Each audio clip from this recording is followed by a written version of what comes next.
berkomitmen untuk selalu menjaga dan improve dari waktu ke waktu ya. Terus kita juga perusahaan yang di bawah naungan Y Combinator ya. Oke. Nah ini beberapa bisnis unit yang kami miliki. Jadi di area timur kita memiliki beberapa warung dan agen ya. Jadi memang end user kita bisa belanja langsung ataupun via dibantu agen ya. Karena kan memang kendala yang kita miliki karakteristik user di sana lebih suka kalau belanjanya dibantu agen ya daripada belanja langsung di apps gitu. Walaupun kita punya apps juga ya yang cukup mature juga. Terus warehouse kita juga kelola sendiri. Kita berdasarkan data terakhir di 2024 kita punya 10 warehouse ya. Itu semua kita kelola sendiri. Terus kurir juga kita punya sendiri walaupun nggak sepenuhnya beroperasi ya kita sini. Kita juga bermitra sama perusahaan kurir atau logistik lain juga sih untuk mengakomodasi semua kebutuhan yang diperlukan pengguna-pengguna kita ya. Terus kita juga punya 40 prinsipal atau brand sendiri yang fokus utamanya kebanyakan ya kebutuhan pokok ya seperti beras, minyak. Nah ini air minum dalam kemasan Pirlo. Kalau misalnya pernah dengar ya Pirlo itu bukan salah satu produk unggulan kita juga. Kita sponsor Persebaya ya. Jadi sponsor walaupun bukan sponsor utama. Terus prinsipal brand lain yang mungkin ibu-ibu atau bapak-bapak cukup aware ya Teratu. Jadi kita mengakomodasi produk-produk kecantikan via Teratu ini. Oke, nah ini salah satu bisnis unit baru yang kita baru launching sih beberapa waktu lalu. Jadi kita juga punya salah satu bisnis unit ini seperti warung mie ya. Jadi di sana ada apa namanya warung mie. Ya ini mirip-mirip seperti mie gacoan yang ada di sini ya, gitu sih. Cuma emang baru beroperasi di daerah Surabaya aja. Jadi memang baru launching ya. Ini, jadi sebenarnya Super App itu mengelola semua proses ya dari hulu ke hilir. Nah hulu ke hilir ini maksudnya gimana? Jadi arus barang tuh dari prinsipal kita kumpulkan di dalam warehouse kita, terus end user ketika order itu juga kita akomodasi, kita proses dari sistem yang kita develop sendiri ya. Semua sistem atau service aplikasi semua kita in-house. Jadi dari sini sudah kelihatan ya seberapa kompleks sistem yang kita kelola gitu. Karena dari arus barang dari prinsipal sampai end user, warehouse, kurirnya pun kita kelola sendiri ya. Nah ini menjadi tantangan tersendiri karena memang sebuah sistem yang cukup kompleks itu sangat berpotensi untuk memiliki potensi untuk celah keamanan yang lebih besar ya dibanding sistem yang monolit gitu sih. Terus ya dari sisi bisnis kita juga dituntut untuk cepat deliver segala sesuatunya dengan sumber daya yang terbatas, baik sumber daya manusia dan ataupun sumber daya lainnya. Nah ini tantangan tersendiri sih. Terus tantangan yang terakhir ya, kalau yang terkait cyber security ya, di zaman sekarang kita udah nggak bisa lagi untuk menerapkan reactive security ya. Kita harus melakukan proactive security. Jadi jangan menunggu orang ngebobol sistem kita dulu, kita harus proaktif improve security dari waktu ke waktu gitu. Nah ini sih 3 hal utama ya tantangan yang kita hadapi selama mengelola sistem di Super App ini. Nih. Sebenarnya 3 masalah utama itu udah kita petakan ya. Jadi untuk masalah yang growing complexity itu kita menerapkan secure by design. Mungkin di sesi pagi tadi ya, di sisi panel itu udah banyak mention ya soal secure by design. Nah kita di Super App juga menerapkan secure by design juga, diantaranya ya mindset people ya, atau orang yang beroperasi, orang yang develop, orang yang berinteraksi langsung, walaupun dia bukan orang teknis juga harus aware ya soal security gitu. Jangan sampai celah-celah keamanan itu bisa lolos dari orang yang nggak kita ketahui ya. Terus yang kedua terkait limited resource ya. Kita kan kalau orang bisnis tadi dimention maunya ya deliver secara cepat ya, tapi kan kita juga sebagai orang teknis dituntut untuk mendeliver segala sesuatunya dengan pedoman yang best practice ya. Nah, ini jadi tantangan tersendiri.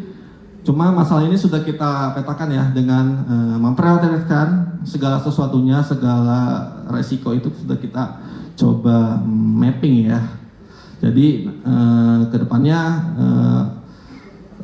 proses delivery itu bisa kita maksimalkan sebanyak mungkin yang kita bisa tanpa mengabaikan best practice yang ada.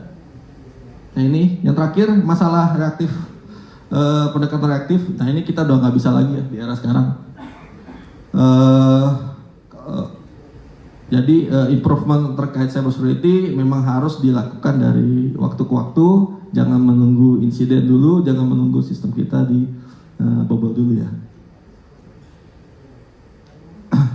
Nah ini, yang untuk implementasi secure by design di perjalanannya nggak selalu mulus ya. Yang tantangan yang paling pertama dan yang paling sulit ya, itu mengubah mindset people yang ada di dalam super app sendiri ya.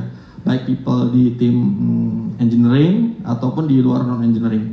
Nah ini masalah ini harusnya masalah hampir semua perusahaan ya. Tadi kan di sesi panel juga di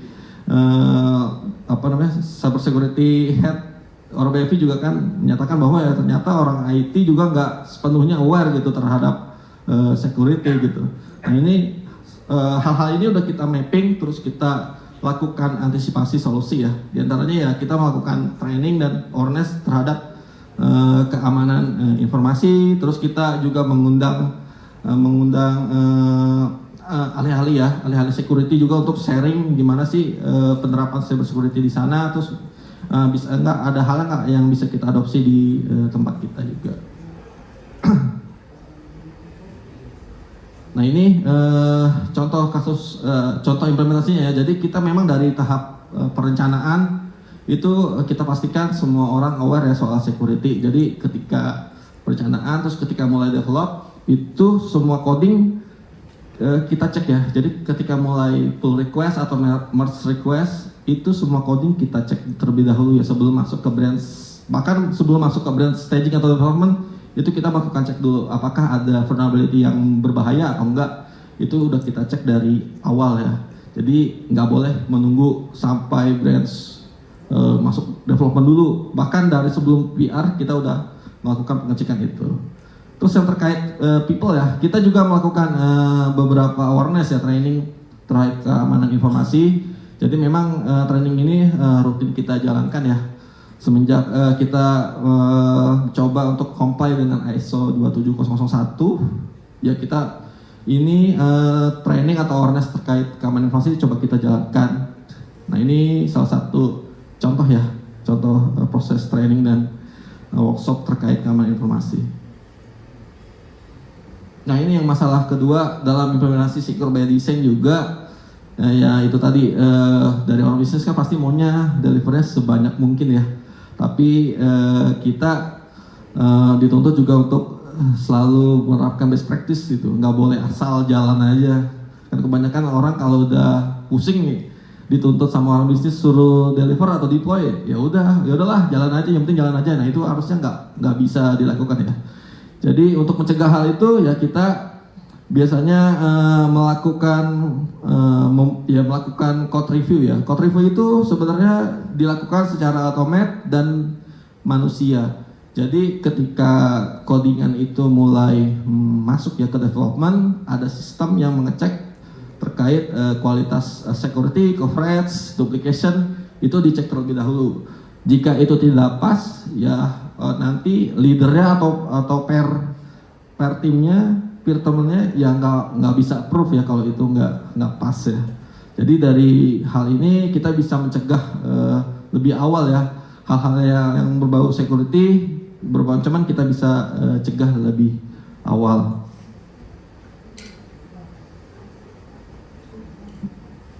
Nah ini contohnya, jadi ketika mau PR atau MR, kita udah buat standarnya. Jadi dari sisi engineer yang request, dia harus menginformasikan apa sih perubahan atau apa yang mau di deploy gitu ya.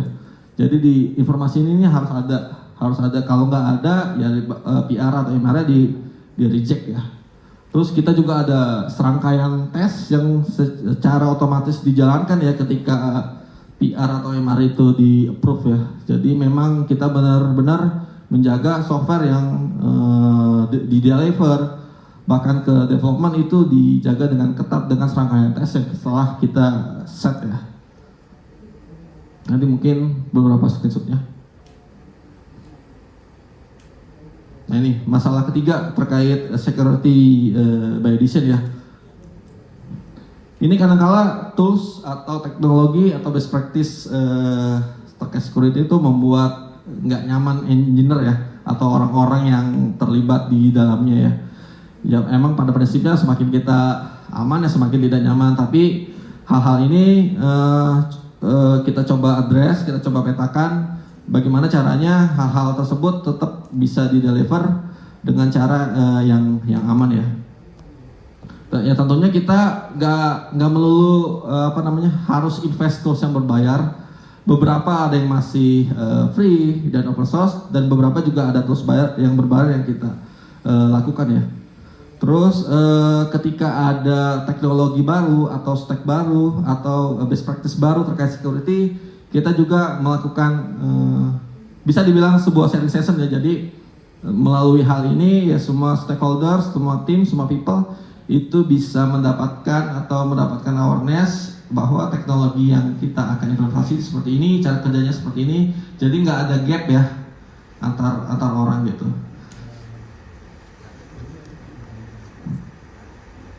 Oke.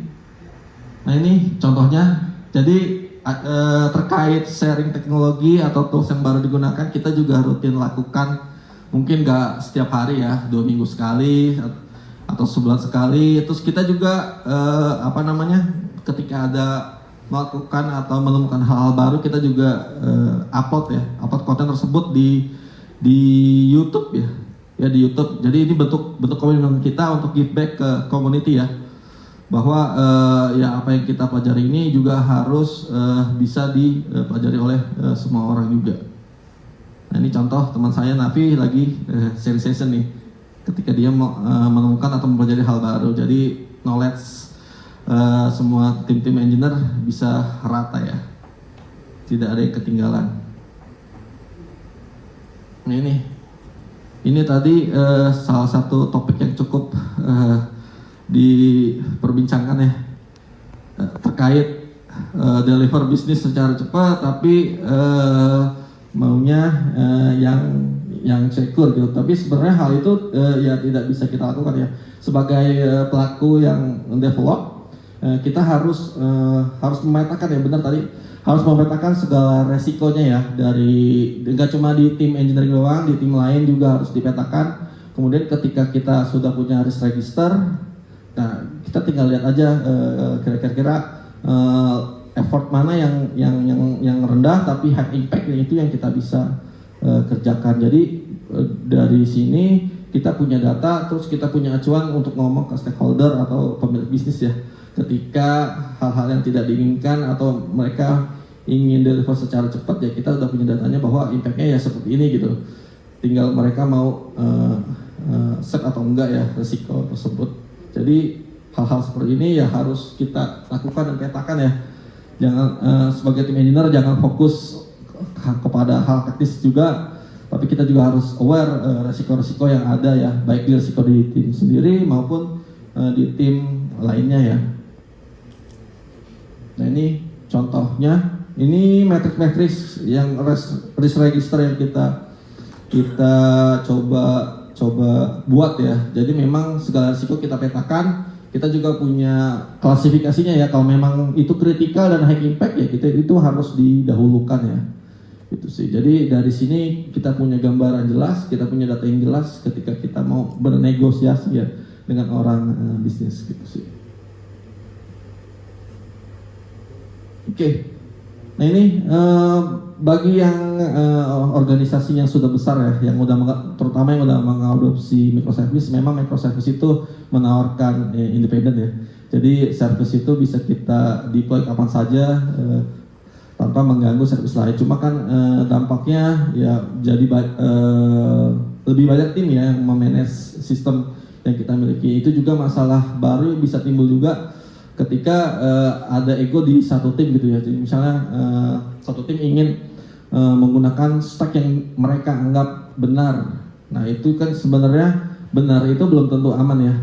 Jadi segala sesuatunya kalau memang ingin mengajukan teknologi baru ya kita harus melakukan sharing ya, maksudnya jangan sampai teknologi yang di deliver itu malah membuat celah keamanan di sistem yang kita miliki. Nah semua sebelum sharing itu kita juga harus membuat sebuah kriteria ya atau policy. Jadi ketika ingin mengajukan teknologi baru, stack baru itu harus sesuai dengan policy keamanan yang kita centralize ya, dan dokumen-dokumennya bisa kita akses semua.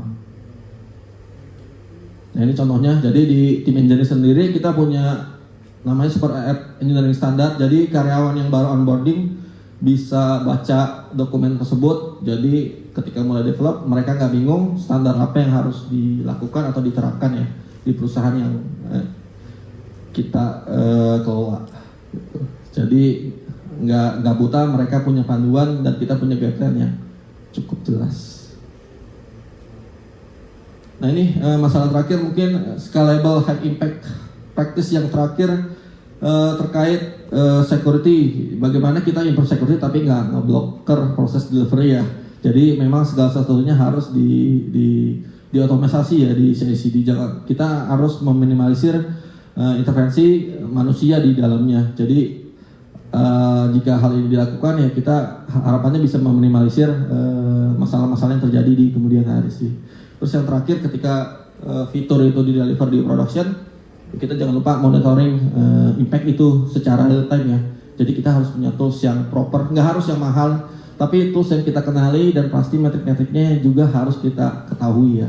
Jangan sampai kita subscribe tools yang mahal, tapi kita nggak tahu cara gunainnya gitu. Nah ini salah satu contoh dashboard monitoring real time yang kita develop. Jadi ketika ada merah ya semua stakeholder atau semua tim harus aware ya, harus melihat oh ternyata ada sesuatu yang terjadi yang nggak benar di sistem itu. Nah itu mereka harus cek ya.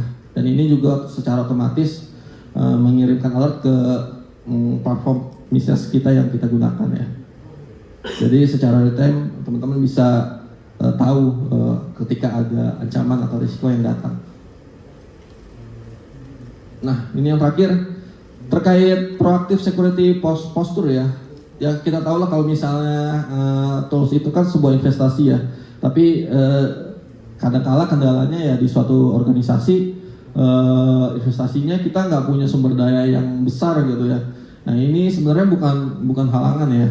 Kita bisa melakukannya secara periodik. Jadi kita misalnya kan berangkat dari register yang tadi kita buat ya, kita petakan kira-kira kita nggak punya yang kita belum punya tuh monitoring apa sih, terus yang bisa kita kerjakan dengan mudah dan high impact itu yang mana sih? Nah itu yang bisa kita coba deliver ya. Jadi nggak melulu harus best practice, harus tools yang super canggih gitu. Karena kan kadang tool yang canggih juga kita bingung gitu.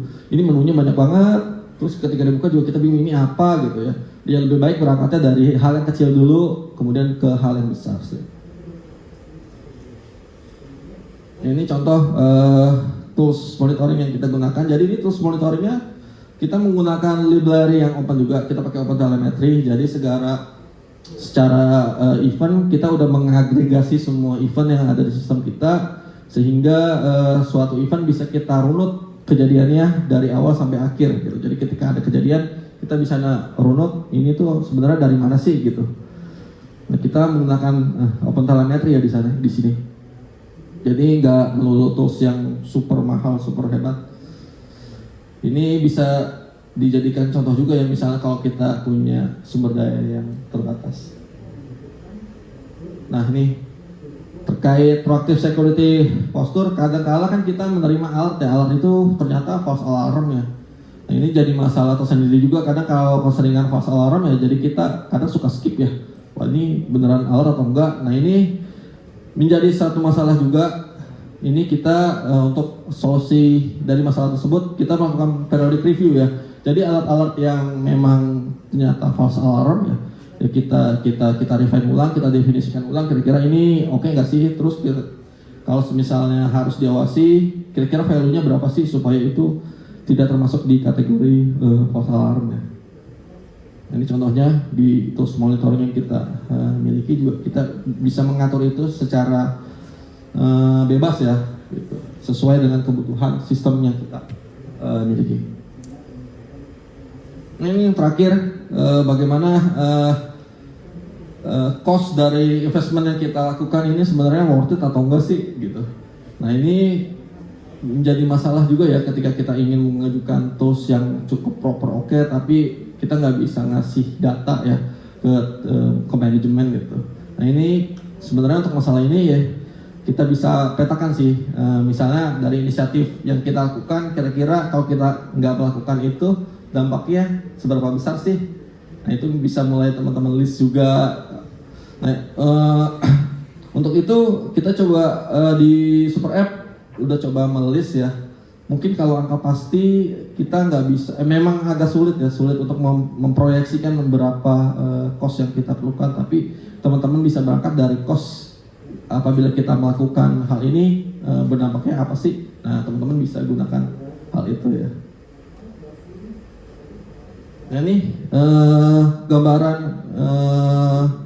perjalanan Super App ya dalam mengimprove security.